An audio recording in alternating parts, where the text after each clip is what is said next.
Hey guys, thank you again for joining us for another exciting episode of YOML. This is the Year of Magical Learning podcast. So today we're on a brand new book, and again, this is Reflection 285, and I guess this is like I don't know if it's a book, but it's like a collection of stories, It's a maybe. book. I mean, it's a book. It's a book. Okay. Yeah, it's we're doing speed YOML today, by the way. So I don't want to do that, but we got to do it. Well, actually, you know what? I'm gonna try. We'll see what the fuck happens because I doubt it will. But we're gonna try. So this book is called 10 Stories, the 10 Stories Great Leaders Tell by the author Paul Smith. Um, it's a collection of just like 10 stories that like great leaders tell. How do you I mean that's it, right? Like it's like story one, story two, story three, but it's in a book format, right? But it's like a a list Collection of stories. yeah, a collection of stories. Yeah. So the 10 great stories leaders tell explores the journey behind the success and breaks down not just the importance of your company's story, but how crafting and compelling ones of your own last, right? So I'm not going to go through the stories, like the 10 stories. It's not really irrelevant, or it's not really relevant to this whole thing. But the reflection of this one is a desk is a dangerous place from which to view the world. So keep that in your mind for a second. So before I wrote this reflection, started this off saying I couldn't sleep at all last night. I literally was tossing and turning. This is fun reading this reflection today because it took me back to a different time. I was tossing and turning all night long, thoughts and visions in my head for the upcoming day. Just. You ever have those nights like where like where you're just like, yeah. So this is one of those nights. So as is my habit these days when this happens, if I can't sleep, I just get up and I go write, and then I'm like, well, I got a lot of other stuff I'm gonna do. I'm gonna read, write, go get my workout in, whatever. Like I'll just exhaust myself, and then by this, it's rare these days, but like this happens regularly, I guess, when I get into that like just hyper like focused, like I can't get my mind off of something where I can't like sleep state, you know what I mean? I'll just get up and I'll go do my first things first stuff, and I'll just exhaust myself, and then I'll go. By the time I'm done with my workout and like listening to an audiobook and writing my reflection, from whatever book I want to go write, like I'm usually pretty tired, and I'll at least crash for like an hour or two until like 8 o'clock, like I normally would have to get up anyway and take Luca to school. So I'll just do like days in reverse where it's like I'll just start my day at like 3:30 in the morning, and by 5:30 I'm done, or 6:30 or 6 o'clock I'm done. Then then I'll go back to sleep from like 6 to like 8 until my son wakes up and wakes me up on his monitor, and then I can go take him to school. So this is what happened on this particular day. But I wasn't it cracks me up sometimes, like when I read my own writing. I was like, so what's on my mind? What's keeping me up? And I was like, well, thanks for asking. The upcoming day was a big one for Amelia and I, because in a few short hours as I wrote this reflection, I was introducing myself to my new team, the team that I've been managing for the past year now, at the company that I left, and I started this job. And my mind was racing. Like I knew exactly what I wanted to say. You and I had been working on this stuff for years and years and years and years. Meeting eight new people can always be daunting, but I wasn't like nervous about meeting them. I was nervous about I was excited. I was so excited to do what you and I had been working on for so hard and so long, and so many conversations, so many hours, so many books, all the stuff that has gone into all this stuff, right? And I was so excited about like, okay, I can't wait to have this be like day one where we get to start their core values quest. It's not, it wasn't pure Clubbity, but it was Clubbity light, right? And I was excited to like be able to start that journey with them, and they were all brand new hires. Like I hired a brand new team. I was brand new to this role for the most part. Like we all were brand new, and I was setting the tone of what we were going to do. And I just my head was just spinning of like, how am I going to do that? What's that going to look like? What am I going to say? I wrote down many different things, and I came up with different outlines, and I came up with so many different ways that I wanted to present all this information, and try to find a way to like make it sound like their new boss was fucking crazy, right? So I was just like pure adrenaline, like excitement to be able to like to go to go live our purpose, like what we care about, like live our mission, like the Clubany mission, like and to bring it to life and to do it with these people. I put it in this reflection, like I didn't take this job for no reason at all. I took this job for a very, very, very, very, very crystal clear purpose. I didn't care about getting promoted. I didn't care about achieving goals or some, moving up the corporate ladder or whatever other blah blah blah blah blah bullshit of why you would take it. I didn't care about even compensation. I cared about the opportunity to help these people to find meaningful work and meaningful relationships, and to be able to set the stage from day one with a brand new set of people coming into a brand new role to be able to build the culture that we want to try to build and create for the Clubany ecosystem and this job. All of the work that you and I have put into this, all of the stuff that I've learned from Amelia, all the stuff that I've done with Amelia, like this was all leading up to this day, and it was a really big day, and I it was a whole lot like of excitement in me, like of building up and building up and building up. I wanted to see if this was possible in the real world or not. We had tried the core values quest to varying degrees of success, from some, it, but we realized that wasn't the full solution, right? And we'd kind of been dormant for a while, about, like, it had been a few months, like what was it, like 3-4 months or something like that. You and I had kind of been like, we're just in this mode, podcast stuff, doing what we're doing. Right. We didn't really know what our next steps were going to be with this whole project, and this kind of presented itself. And I remember telling you like how excited I was, like we can do this. We can make Clubany light. Like, I mean, let's see what it looks like in the real world. I know this isn't the pure world that we want to get to, but let's see what fucking happens, and let's see how we can make an impact. And a year later, I mean, I can definitely tell you it's definitely worked. And I've never been happier. I hate the fact that we're doing it in this corporate environment, because like there's so many complications that come from that. But like, but even in that world, it was hard to do, but we did it, and we've been doing it. We're still continuing to do it.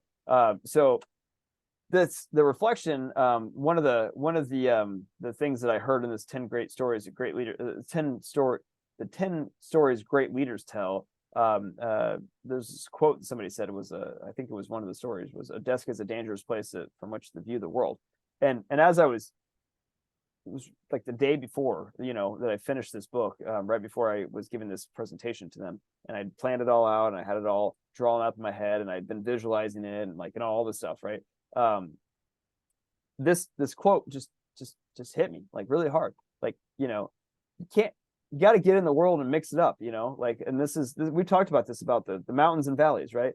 Like you can't live all day long in the mountains talking about philosophy and life and whatever, and all the ideas and values and whatever, all the purpose stuff. Like sometimes you just got to get in the fucking valley floor and mix the shit up, because a desk is a really dangerous place to view the world. Like you got to mix it up and see what happens, right? So I was ecstatic to go mix it up. This was not pure Clubany. This is not pure Clubany today. Like we are not doing it right now, but we are getting closer, and we're figuring out more and more and more every single day what works and what doesn't work, and what's helpful, what's not helpful, how to organize, these activities, how to do this stuff in real, and not even the perfect format, but like in some format, right? And that's important. You got to get out in the world and mix it up, man. Like, I mean, that is the message of this. Like a desk is a dangerous place to view the world, like, because this is a Jordan B. Peterson. We talked about this the other day. Like it's great to sit back and just be an impartial observer of the world and like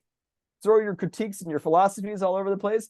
But fuck you, to be put it bluntly, like get out in the world and go, if you have an idea and you have a philosophy, figure out if that shit works, right? Like get out there and mix it up and see what happens. And that's the great story that this leader is trying to tell, and that you try to tell, and that we're all trying to tell. So finish the end of this. I'm waiting. I was tired of waiting for the grand vision of Clubany to come together. We took what we had and we tried it, and we're still trying it right now, and we'll figure it out. We'll keep figuring it out as we go. But that's it. Love to get your thoughts. Yeah, I mean, I think he's right on, and this is not something that is new to us either. I mean, we talking about, like, you and I, we hate philosophers, right? There's a reason why we hate them, because they tell you what to do, but they don't actually have skin in the game. So you and I can resonate with Nassim Taleb, like skin in the game, soul in the game, kind of saying, because when you when you have a core value, just like all the cultures of all the companies out there, they have a culture, they have a core value, they have the Ohana shit, and they have to do it, but they don't practice. If you don't practice your shit, you don't practice your core. Let's say, hey, I'm an honest person, right? I'm an honest person, but I don't practice that. What does that make me? Right? Not an honest because person. I'm just a hypocrite. Right. And Yeah, so, exactly. so you look at it, all the things that we've seen in today's society, they all use the same perspective. They view it from their own desk, and that to me is super super dangerous, because they go out there, like you talk about the Peterson of the world. They talking about, hey, I learned this from the book, right? He has no experience in any of the things he talks about. He learns it from his textbooks, his whatever, and then he starts to become this now clinical psychologist, and they tell people what to do. That's why you and I hate philosopher so much, because it's not about philosophy. It's about philosophy is great. Like philosophy is great. Like, I mean, right? Philosophers suck. And that's why when you and I read the book, Skin the Game, or we talk about Soul in the Game, we resonate so much with it. And to me, this is the same line of thought in terms of, you cannot just do the thing from a level, but not be immersed yourself in the practice. It's about practicing our core value. It's not say having core value. You can't have core values, right? It's about you doing core values, because if you don't do core values, it doesn't mean anything. So it's more than just having an idea. It's have to practice. You have to put. It's called practicing Stoics, for example. You put into practice core values. Like if you say, well, I am honest, I am challenged, I am fun, I am whatever, I'm balanced, but you don't do any of those things. I mean, like you say, it's worse. So to me, like 90%, 98% of all the things that make us who we are is by what we do. Yes. It's not what we say. So when you start to view the world from a desk, you are actually make things worse, because you have no idea how it feels. You have no idea how it works. And you say, well, I'm going to proclaim myself as an expert in, self-development or balance, like we saying. Is if you and I don't practice, we don't have any rights. We don't have any credentials to tell somebody how to do and how to work, how to live, how to do anything, because we have no soul in the game. And to me, that's the problem over and over and over again in many, many, many things that we come across. You're talking about the corporate world. You're talking about all these different I guess group of people that Nassim Taleb is trying to balk at. And like I said, there are people who love Nassim and there are people who hate him, because the thing is, you either in the camp of, hey, I'm practicing, or I'm looking for the desk. And the people who's gonna look for desk is not gonna say, hey, I agree. I'm just going to say, well, I read so much books, I become an expert. Now I'm telling you, because that's what I'm saying. Is to me, it's like in the past, it's like, for me, I don't have a PhD, right, in anything, but because I have work experience, I can fix things faster than a PhD can fix. I can probably come up with a solution better than a PhD can provide, because it doesn't matter how much academics you have. You can spend 80 years in academics. It does not equate to even like 1 or 2 years of practice, because in practice, it's totally different.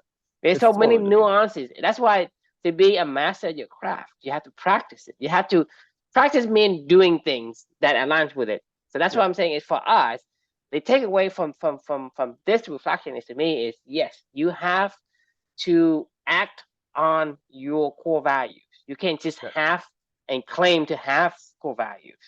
So claim to have core value is essentially, a view from your desk.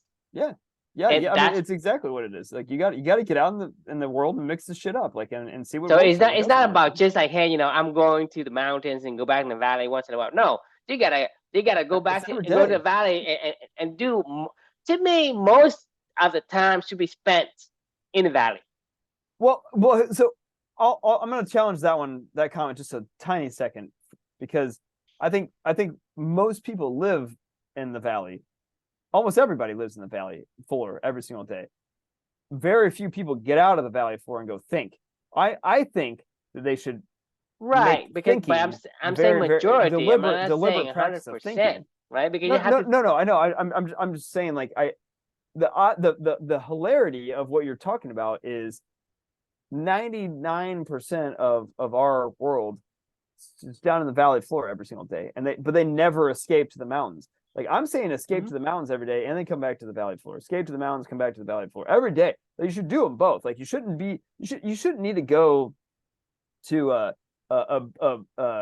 ashram somewhere for 3 weeks to do a meditation, blah blah blah, like, to, like, I don't know what the fuck you get out of that, honestly. Like, cool, I'm sure you got some cool experiences, and then you come back, but then you got to go in the real world and you're like, how do I apply this controlled environment setting into this, which is chaos? Like, I mean, like, that's where the real learning starts to happen, is when you have to take an idea that you learned somewhere else, in your mind, like in the thoughts, and try to apply it back to the chaos of the valley floor. Most people never leave the chaos. Like, they never even go get an idea to come back to try out in the valley floor. Like that's where philosophers do a good job, right? They get an idea, but then they never come back to the valley floor. Like, it's like you need to be in the valley floor every day, but you also need to be thinking every day too. So, like, for me, it's both. Right, and I agree. I 100% agree with that. It's not about like having a summation of, hey, there is a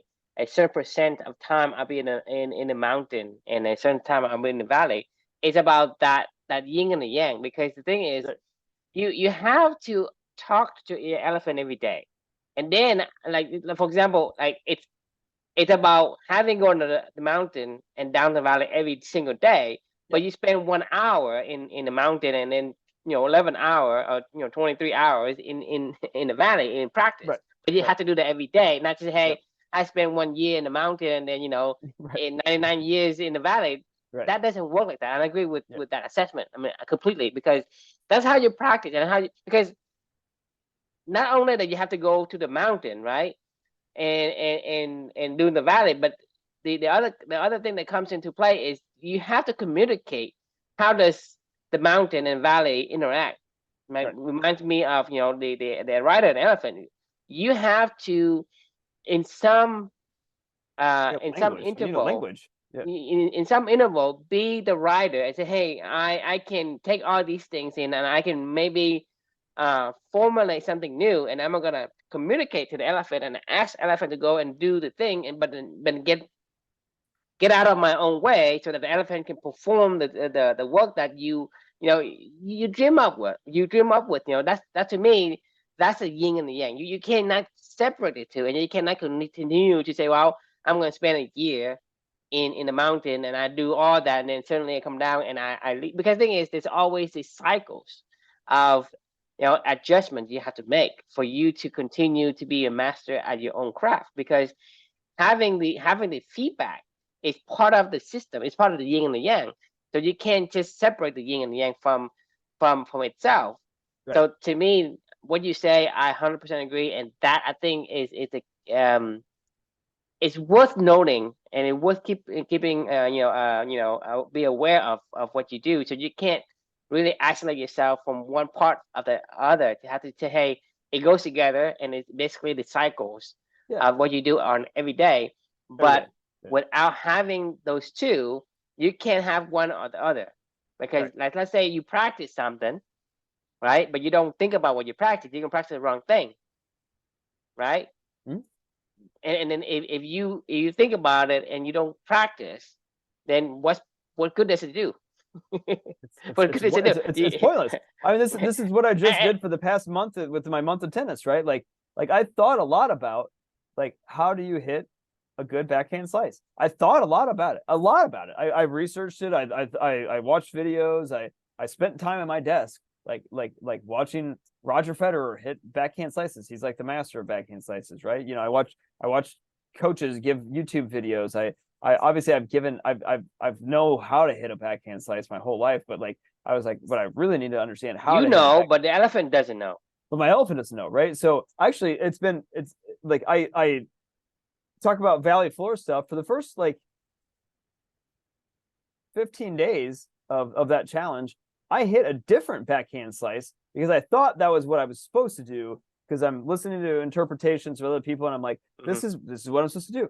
Eventually, I just said, fuck it. I'm gonna let my body just do what I feel like it should do to like hit this ball the way that I wanted to hit it. And all of a sudden, like it was like 1 out of 5 shots, I just would hit like this perfect shot. And I was like, whoa, what did I just do? Like, and this is no joke. Like, it took me until almost the end of the month of doing this, almost all month long, before I was like, the first initial pass of what I tried to do, it's not even close to that shot anymore. And I'm like, oh, now I can totally feel it. I can see it. I can feel it. It's 1000% different shot. And I've always and then it gets even better. Like when you're down in the valley floor and then you go back and you think about it.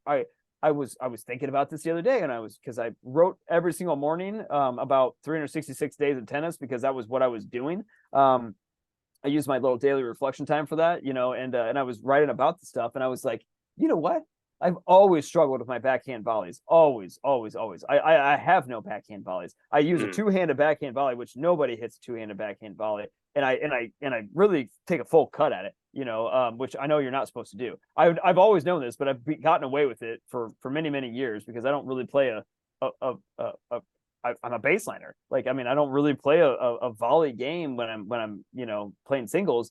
And doubles, I can get away with it because I'm already at the net, and I can, I learned how to hit a really powerful two-handed backhand, full cut, very quick-handed delivery. Like when people are like, "How do you do that?" And I'm like, "I don't know how to hit a real backhand." So I just have developed this shot, and people were like, "That's insane." And I'm like, "Yeah, I know it is. Like, it's stupid how I've adapted to be able to hit a bad shot and turn it into something good that actually is good." But anyway, like, I'm connecting the dots back on the valley floor. I was like, well, if I learned how to hit a backhand slice this way, I was like, why can't my backhand volley be like that? So this is no joke. Like, this was just a couple days ago. Like the stuff is still turning and clicking, and I'm still doing this stuff even into the next month because I'm kind of into it now, right? So I was like, well, what if I just try to hit my backhand volleys like that? So I just set up my little ball machine to hit me backhand volleys, and I started hitting it the same way I was hitting my backhand slices from the baseline, and I was like, oh my god! I was like, I have like really good control and really good power on this, and I can direct it where I want to direct it. And I was like, son of a fucking bitch. I was like, I've been my whole life.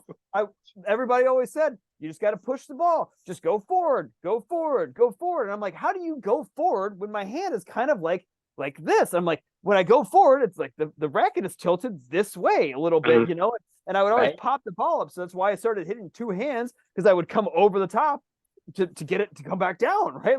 So that was why I did this. But then I started hitting my backhand slices, and I learned how to cut the ball at this angle going this way, not this way. And I was like, holy shit! I was like, what the fuck? Literally, this is what was going on in my head. I was like, that's a really easy shot to hit. Now I understand. And like these are the things that was like clicking in my head because of being on the valley floor, but then going back into the mountains and going, wait a minute, I did this like that way.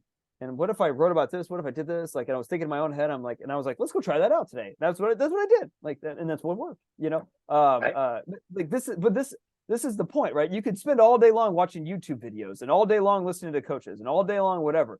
But it took me 35 days roughly now, or 33 days or whatever, 33 days roughly now of to figure this shit out. Right. Like, and that is, it was the valley floor that helped me to find that. Now, whenever I want to coach that someday, I can explain to somebody, but they're not going to understand until they're not going to understand it. And this is what we said yesterday. You have to, look up to somebody you admire and use that as inspiration to make it your own. Because the yin and yang cycle provides the feedback loop, and the feedback loop is what gives you the insights. Because without the feedback loop of the insight, you cannot continue to advance. So that's why I'm saying is, because they can say, okay, I can tell you how I did it, but I have a different structures of bones and muscles and the conditioning of my body is different. When I hit something, it works for me, but you may have maybe a strength on one end or the weakness on the other end. It doesn't work for you. That's so you cannot teach somebody. So you cannot profess your philosophy onto somebody unless you can go and practice yourself. Right, And then right. for the most part, when you when you practice, the results and the feedback is mainly for you. It's not even for the people that you teach, because the people That's you so true. teach, they have a different composition, Yeah. right? And so the way we teach is not about, hey, I've learned this way. No, I said, this is what I've done. You see how I did it, try it, and then practice it and see how you can make it your own. Not do it exactly the way I did, because I have a different composition. You do a different way to have like you say, for some people, like they have to like really overcompensate to go to kind of push the ball downward, Right. because you overcompensate that because your muscle is different than the muscle of the guy who's Well, teaching you. I wasn't hitting the same shot. Like I wasn't It's hitting the not. right shot. Like, I mean, I knew what I needed to do. I knew I needed to get the ball down, right? Mhm. Like that's not, that wasn't a, like this is where like epiphanies happen, right? Where you're like, okay, well, I've got to hit the ball down. This is when I started hitting a different slice shot. So Mhm. this is gonna, I'm gonna have to like zoom down a little bit so you can see my hands. So when you're hitting, I thought when you hit a slice shot, you want to hit, if God, I need a ball. Let me grab this thing, right? Give me a second.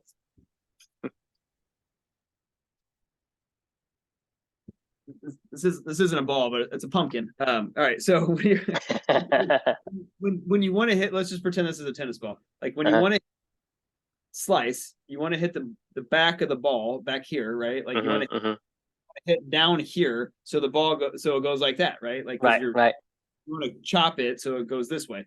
So everybody always said, like, the right way to hit a slice shot is you come through it, you hit back, and then you go forward, right? Like this. Like this is it's almost like a glide through, right? Well, Right.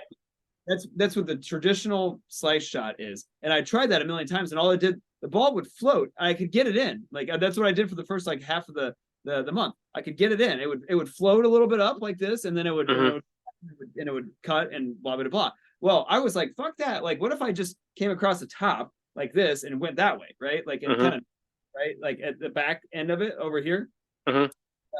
And this is how like a lot of like the pros hit it. Like that I found out, But this Mhm. is like took me like a month or like half of a month to hit it this way to go. Well, it does that, but like and I don't mind the shot, but it's not really a weapon. It's really just a defensive, almost like loft back to where it's spinning backwards, but it doesn't do anything. Well, I was like, Mhm. well, what if I just tried to chop it out of the air for like out here in front of me and Mhm. come across this way? So I did. I just got way higher and like chopped through like this, and Mhm. it's really like firm but also loose when I was hitting the ball, and the ball just knifes down like just like fucking beautiful, like just straight cut, like like exactly what I'm doing right now. See how my hands going like this, Right. like Right. Right. ball goes exactly. I was doing this before, and now I was doing this, right? So like when I would hit a volley, I was trying to actually keep my hand closed, and I was going like this, right? Mhm. Like, right. I said, fuck it. I'm just gonna chop it down as it's coming in, and it like started hitting great backhand volleys one handed. Because before I would have to go like this. When I would try to go like this, my Mhm. hand, you see how my hands kind of Right. tilt, the ball would hit right here and it would go that And it way. woke up. Yeah. And you don't want that because you can't control that. And it would always do that my whole life. This is why I would take two hands, like I would take my normal two-handed backhand, and I would go like this across the Right. top down, right? Well, the same motion of this is this, like So I mean, these were the things that I was like realizing in my own head as I was going, well, fucking A. Like, I mean, like I was like, I can't believe like it's really not a hard shot. Like, and I mean, my whole life it's been like one of those, I don't know how to hit that shot, and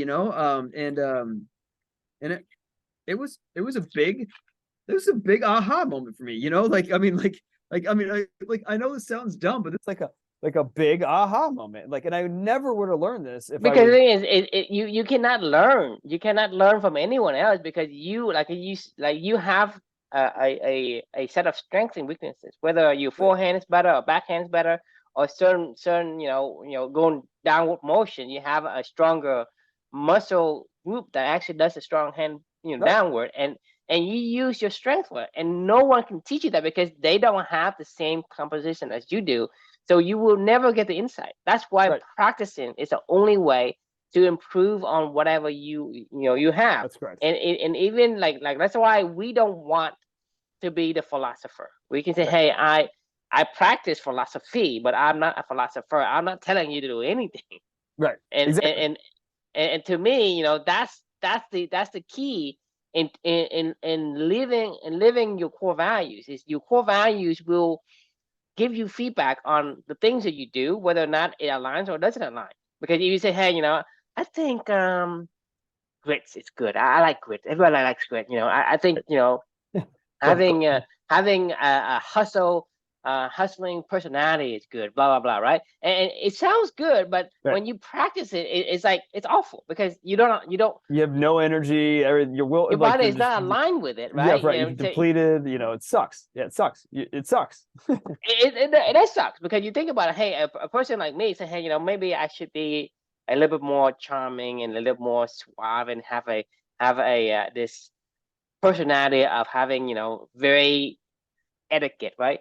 But it doesn't fit my personality. I want to get into trouble because I have no fun trying to be all nice and mannered and, Right. and So the same thing is I can't take something and then I put it in practice. But if I don't put it in practice, there's no feedback loop to hey, this thing kind of boring. This value that I'm doing is kind of boring. No one Right. knows it until you start to put it into practice. So practice and go into the mountain, go back valley, and do that cycle on a daily basis is super important to determine what fits you and what doesn't fit you. Yeah. Exactly.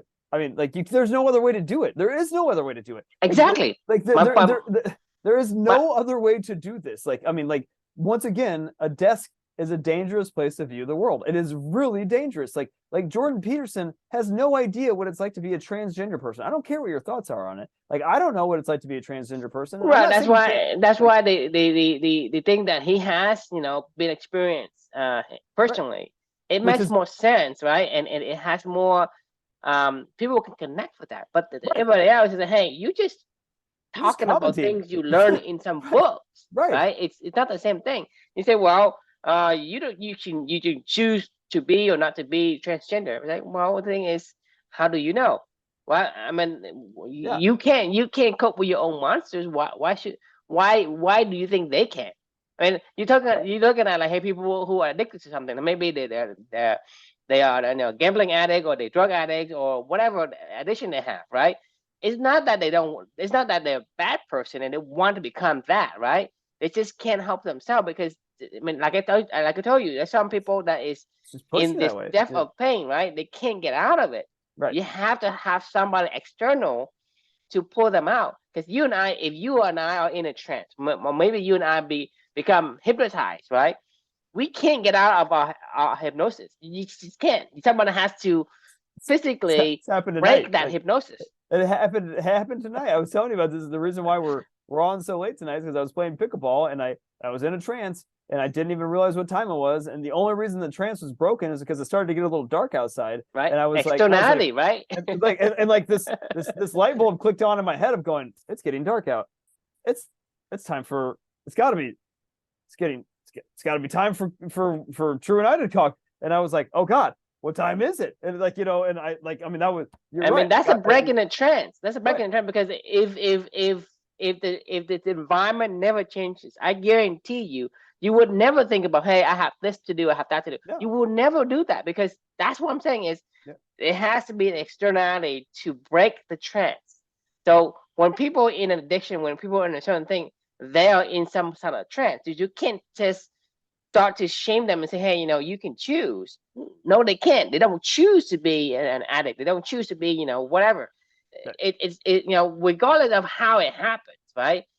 It's not like they say, well, um, I think that, I want to be, the, I guess the opposite of what people wants me to be. I want to be whatever things they think the society is acceptable, right? And people want to belong and be, I guess, consistent with the view of society. People Sure. That's do. a that's It's just it's a rational thought. It's your system. right. So, but It's people your do, writer but thinking about it. but but when you live inside of your own society, your own skin, it conflicts, and when it conflicts, it creates pain, and when it creates pain, then you say, well, I do want to not be in this be an addict, not to be transgender, not to be whatever, but I don't feel right if I do what you think I should do. Right. Right. So that to me is something that, like I said, I can't tell anyone about anything that I can't experience myself. Not at all. Because I have no right. I have no right in saying that. And to me, even if you have similar, right? You have similar symptoms. Let's say I'm a diabetic, and you're also diabetic. I can't tell you how to live as a diabetic, because then you have a completely different composition than I do. Even though we have similar, disease or whatever, it's not the same. No. Your body processes your sugar differently than my body is. So I can't tell you.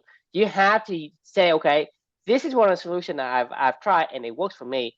You can try and see if you can make it your own. Like, quote unquote, this is what we said yesterday. You have to make it your own because you are uniquely you. You can't have somebody exactly. Even the twins doesn't have the exact same composition as you do. Yep. And so the solution has to be your own. It cannot be someone else's. You can use this as inspiration. You can use as a primer to figure out what insight, what feedback you can get from it, and then create your own unique solution that fits your particular composition. And to me, that's the philosophy that I can subscribe to. I'm not a philosopher, but we have a lot of philosophy that we live by. Don't run for train, don't run downhill. And another one is the desk is the dangerous place from which to view the world. This is good. It is. It's very good. Gosh, I was gonna share something about Roger Federer, the book I just read and learned from. I'm not gonna do it because I gotta go to bed. It is late and I gotta eat. I haven't even eaten dinner yet. Because I was in a trance playing pickleball, and then I wanted to do what we normally do, which is fun. So all these things have been fun for me, but I forgot to eat in the process, and I need to go to sleep. So all right. So let me go to bed. I don't want to do this. I was about ready to. I literally looked at the clock and I was like, I fucking told you, 10 o'clock, and it's 10:10, and I still I would have kept going, like if I mean, anyway, okay. Enough. You keep going if you don't have responsibility, because you have the responsibility. I gotta go to bed and I gotta eat some food. I gotta find some time to eat some food tonight. All right. Have a great night, everyone. Thanks for joining. And the question that we can leave for you is: are you brave enough to put your ideas out into the real world or not? So get out there, mix it up. And there's only one answer to that. Yes, get out there and do it. Yeah. Okay, that sounds awesome. good. All right, have a good night. Good night, everybody.